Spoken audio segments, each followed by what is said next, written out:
बिस्मिल्लाहिर्रहमानिर्रहीम। अस्सलाम वालेकुम नादरीन, आप यूट्यूब चैनल देख रहे हैं, मैं इमरान ख़ान हूँ। नादरीन, सबसे पहले तो अमेरिका से एक ख़बर है और ये बड़ी ख़बर है। डोनाल्ड ट्रंप और नेतन्याहू की मुलाकात हुई और उसके बाद उन्होंने मीडिया से बातचीत की और जो चीज़ें उन्होंने कही वो मैं आपके सामने रखने वाला हूँ।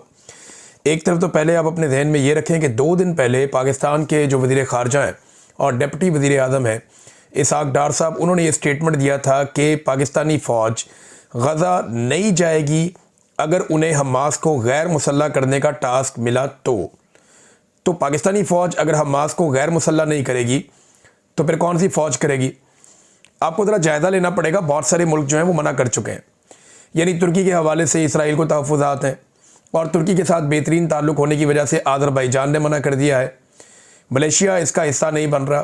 पाकिस्तान के अंदर शदीद किस्म का रद्द-ए-अमल है। इंडोनेशिया जो है वो अपनी फ़ौज भेजने का दावा कर चुका है और वादा भी कर चुका है। वो ये कहते हैं कि वो अपनी फ़ौज भेजेंगे, लेकिन जितने भी अरब ममालिक हैं, चाहे उसमें कुवैत है, उसके अंदर जो यमन है, यमन तो बिल्कुल नहीं जा रहा, ईरान भी नहीं जा रहा, इराक़ भी नहीं जा रहा, शाम भी नहीं जा रहा, मिस्र भी शायद इसमें नहीं जा रहा। उनके साथ तो पहले ही लड़ाई चल रही है इसराइल का, उनका गोलान हाइट्स का एक अलग से प्रॉब्लम है। फिर सऊदी अरेबिया, यूएई और कतर, ये ममालिक भी अपनी फ़ौज नहीं भेज रहे, जबकि ओमान भी अपनी फ़ौज नहीं भेज रहा। तो ये फिर बाकी मुल्क कौन से बच जाते हैं जो अपनी फ़ौज भेजेंगे। तो पाकिस्तान ने क्योंकि ख़ुद से ऑफ़र किया हुआ है और अमेरिका की जानिब से पाकिस्तान का शुक्रिया अदा किया गया कि पाकिस्तान ने ऑफ़र किया है कि हम अपनी फ़ौज गज़ा में भेजेंगे उस कार्रवाई के लिए जो कार्रवाई अमेरिका चाहता है। जो एक करारदाद है उसमें वोट देकर पाकिस्तान अपने अज़म का इजहार कर चुका है कि हमास को गैर मुसल्लह किया जाएगा और एक स्टेबलाइजेशन फोर्स वहाँ पे भेजी जाएगी गज़ा में।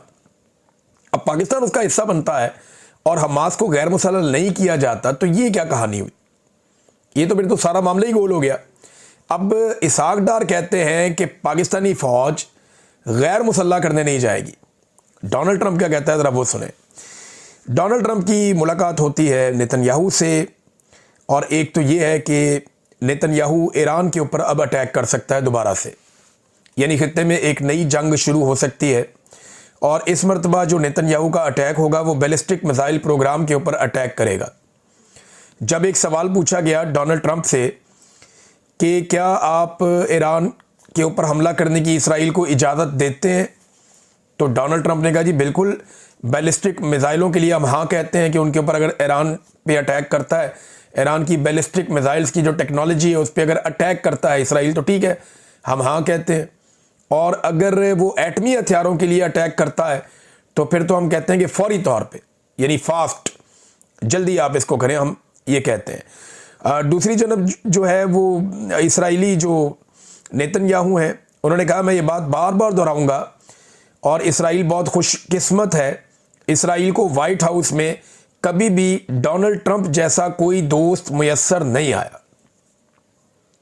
मैं फिर आपको बता दूं कि इसराइल ने कहा कि वाइट हाउस में कभी भी डोनाल्ड ट्रंप जैसा कोई ऐसा बंदा नहीं आया जो इसराइल का इससे बढ़ के दोस्त हो। और ये बात मैं बार बार कहूँगा, कभी ऐसा नहीं हुआ। हमें बेहतरीन दोस्त मुयस्सर है और इस हवाले से हम खुशकिस्मत हैं। और इसराइल जो अपना एक अवार्ड है जो सिर्फ वो इसराइल के अंदर ही देता है, उन्होंने कहा जी वो अवार्ड अब हम डोनाल्ड ट्रंप को भी देंगे। डोनाल्ड ट्रंप बहुत खुश था। डोनाल्ड ट्रंप ने इस मौके पे कुछ बातचीत की है और कुछ अहम चीज़ें हैं जो मैं आपके सामने रखता हूँ। अब इसमें एक तो आप ये ध्यान में रखें कि डोनाल्ड ट्रंप ने कहा, और ये बात उन्होंने की हमास के हवाले से और इसराइल के हवाले से, उन्होंने कहा जी इसराइल जो है वो 100% अमल दरामद कर रहा है जंगबंदी के मुआहदे पर।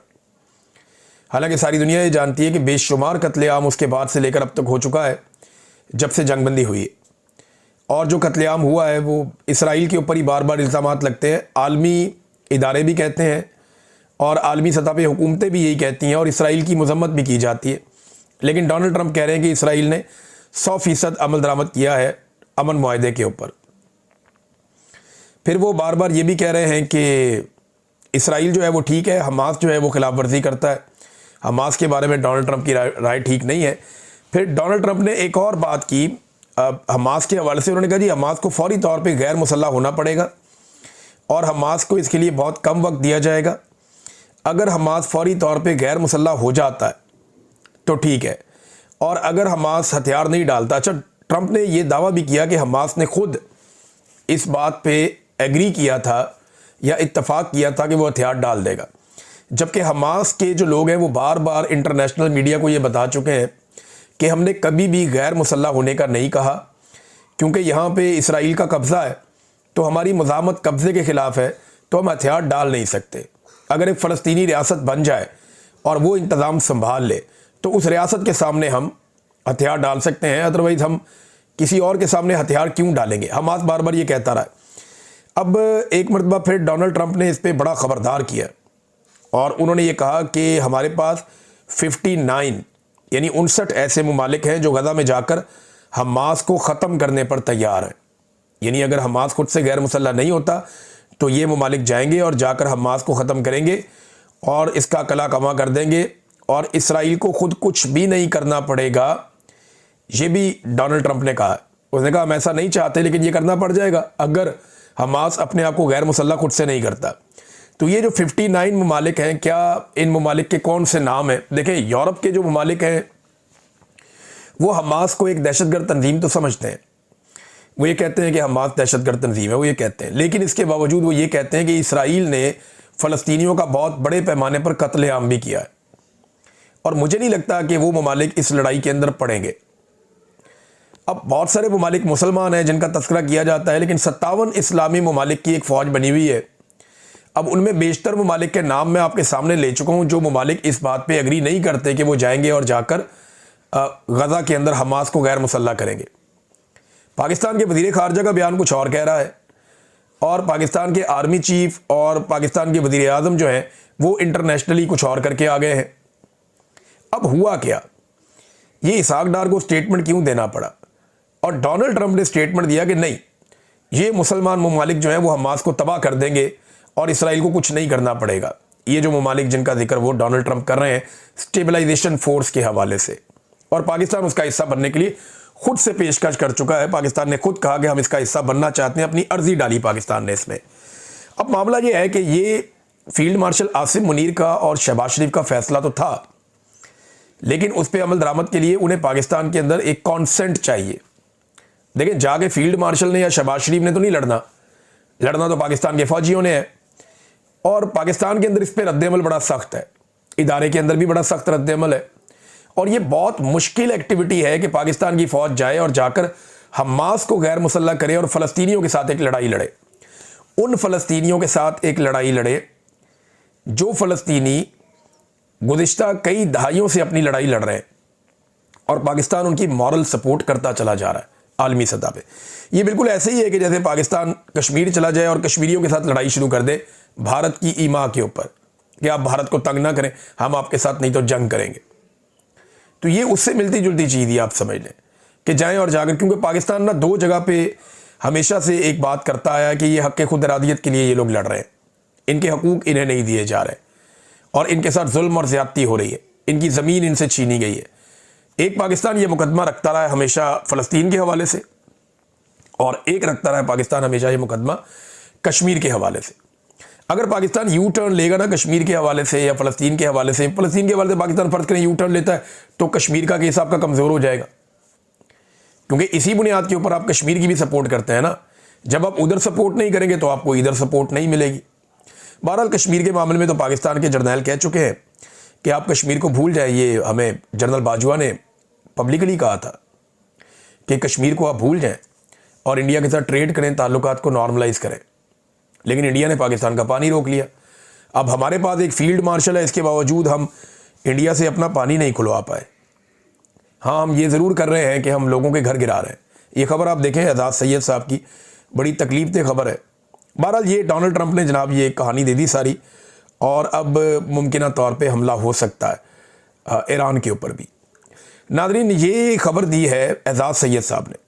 वो ये बताते हैं कि इस्लामाबाद के इलाके करी रोड मोज़ा मोरिया मोहल्ला मलकाबाद में कमोबेश 1000 घरों की आबादी अपने मलकियती हकूक़ के साथ रावल इनक्लेव नामी सोसाइटी में रह रही है, जिनके पास डीसी ऑफिस से मुंतकिल शुदा ज़मीन के कागजात और यूटिलिटी बिल्स मौजूद हैं। उन्हें बिजली का बिल भी आता रहा, गैस का बिल भी आता रहा, बाकी बिल भी आते रहे, और उनके पास सरकारी कागज़ है कि हम इन घरों के मालिक हैं, और बाकायदा वहाँ पे एक अप्रूव्ड सोसाइटी है जिसके अंदर उनके घर हैं। अब वो ये कह रहे हैं कि DHA इस आबादी के करीब पहुंच गया है। ये डिफेंस हाउसिंग अथॉरिटी, ये भी फौज का एक झेली अदारा है। अब DHA इस आबादी के करीब आ गई है।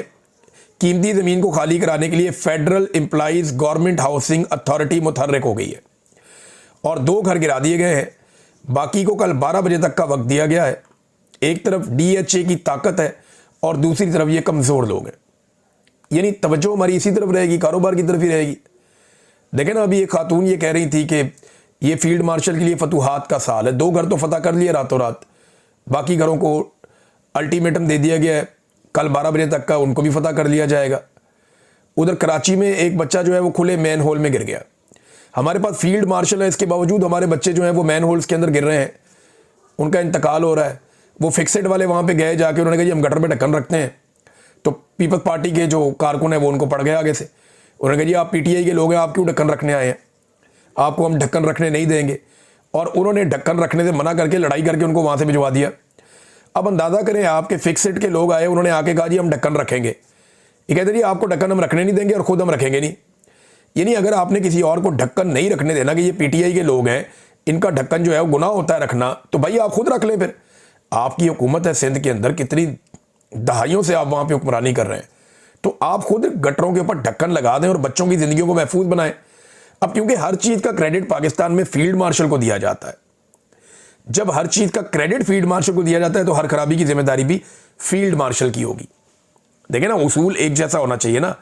अगर शहबाज शरीफ, जरदारी, सारी पॉलिटिकल पार्टीज़, इनकी जमात के वुज़रा, सारे लोग मिलकर अगर हर चीज़ का क्रेडिट फील्ड मार्शल को दे रहे हैं, तो फिर एक बात याद रखिए, हर खराबी का क्रेडिट भी फील्ड मार्शल साहब को ही जाएगा।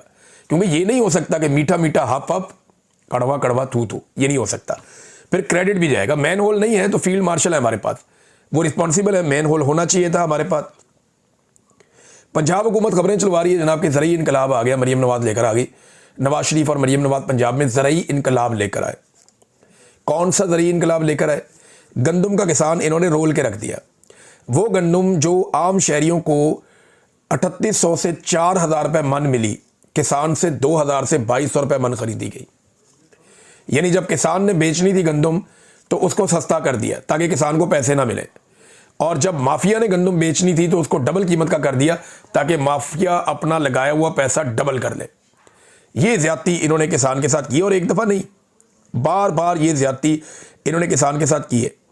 गंदम की फसल में नुकसान, मकई की फसल में घाटा, धान की फसल में घाटा, कपास की फसल तो वो तो हुई नहीं, बहुत ही बेड़ा गर्क फसल हुई, और वहाँ पे भी घाटा। सब्जियों के अंदर घाटा है, वो किसान उठा उठा के अपनी सब्जियाँ फेंकते हैं, कभी आलू फेंकते हैं, कभी गोभी फेंकते हैं, कभी और कोई फल फेंकते हैं, सब्जी फेंकते हैं। माल्टा और किन्नू के जो काश्तकार हैं उनका बेड़ा गर्क कर दिया पकड़ के।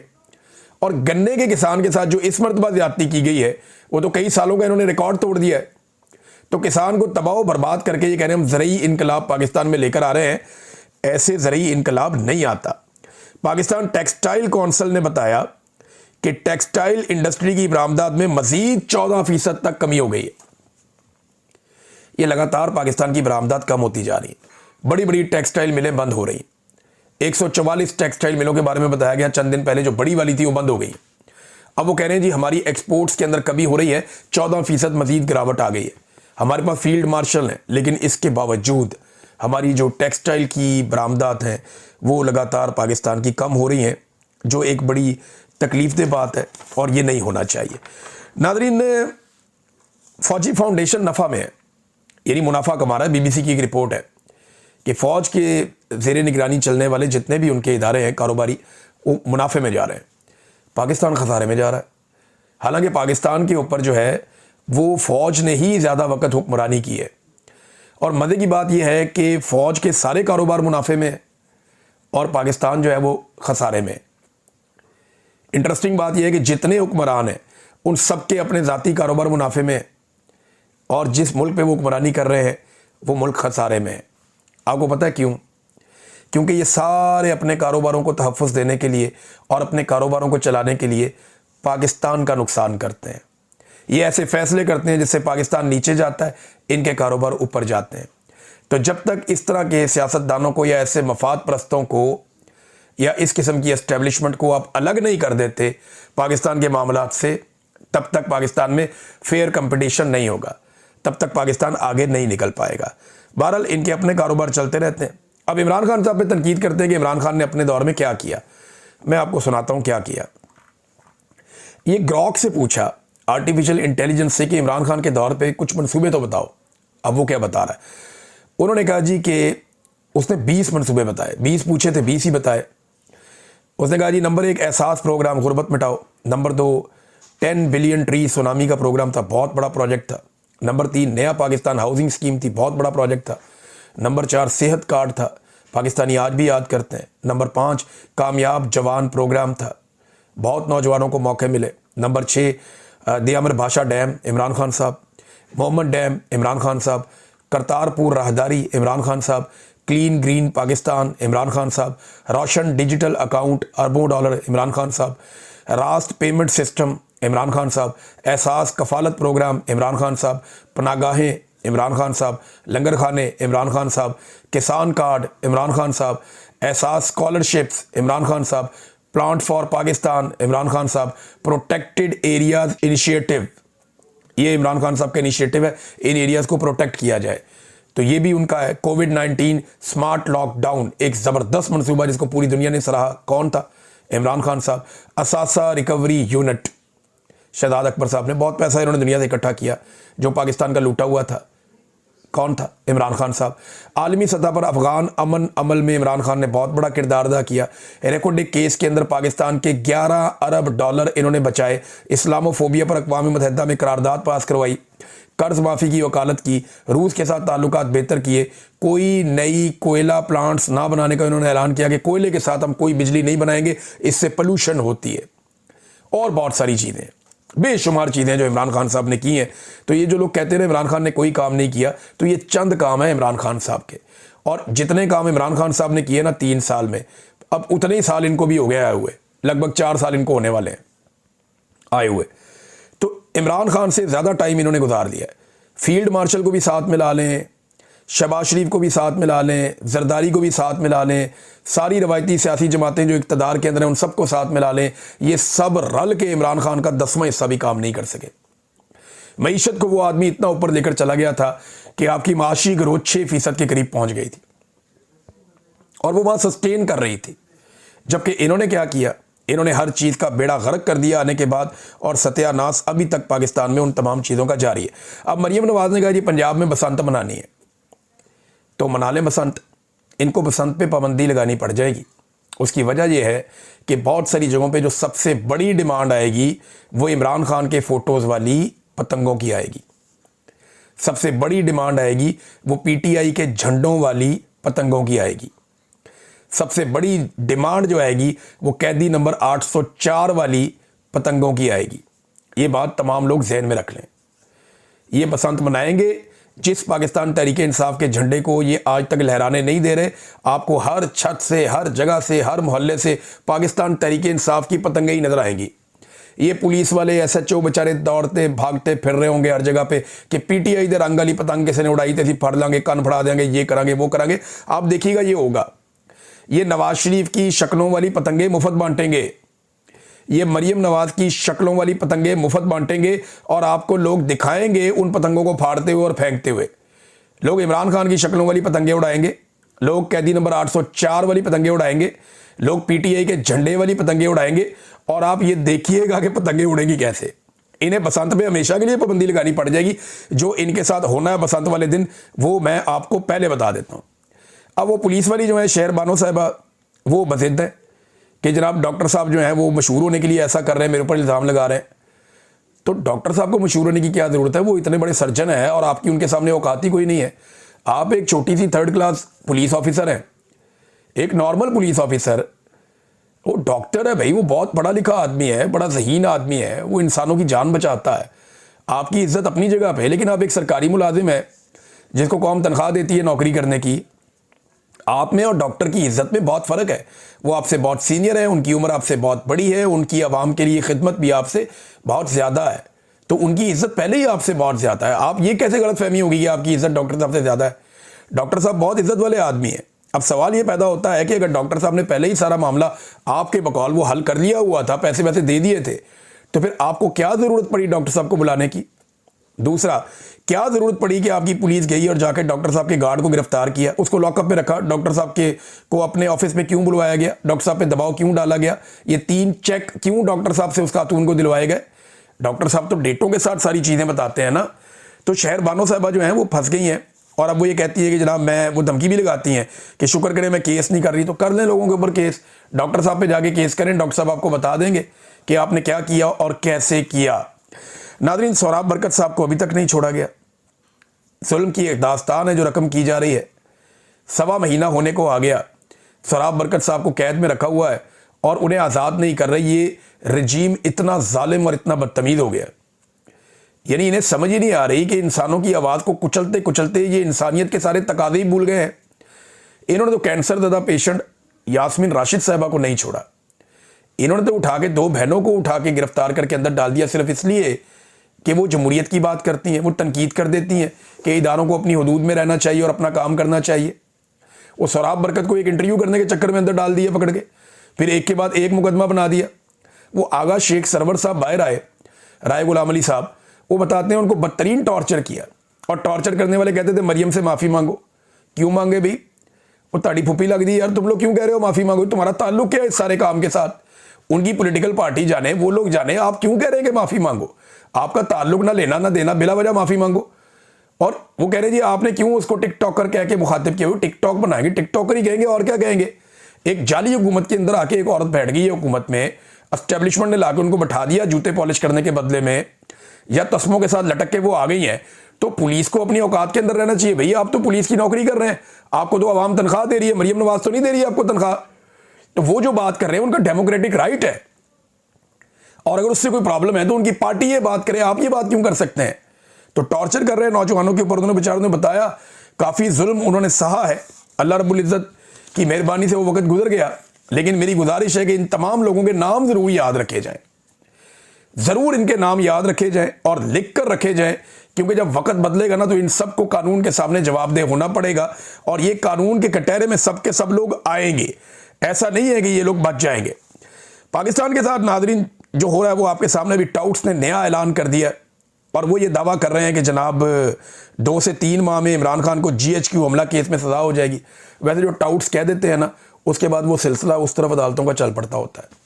ये एक पैटर्न है जो हम देख रहे हैं, पहले अपने टाउटों से अनाउंस करवाते हैं, उसके बाद सिलसिला उधर को मोड़ देते हैं। लेकिन किस बात में सज़ा देंगे?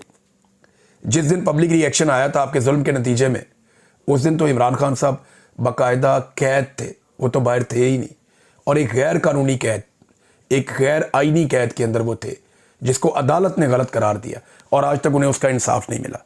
अब तक के लिए इतना ही। अपना ख्याल रखिएगा, अपने इस चैनल का भी। अल्लाह हाफ़िज़।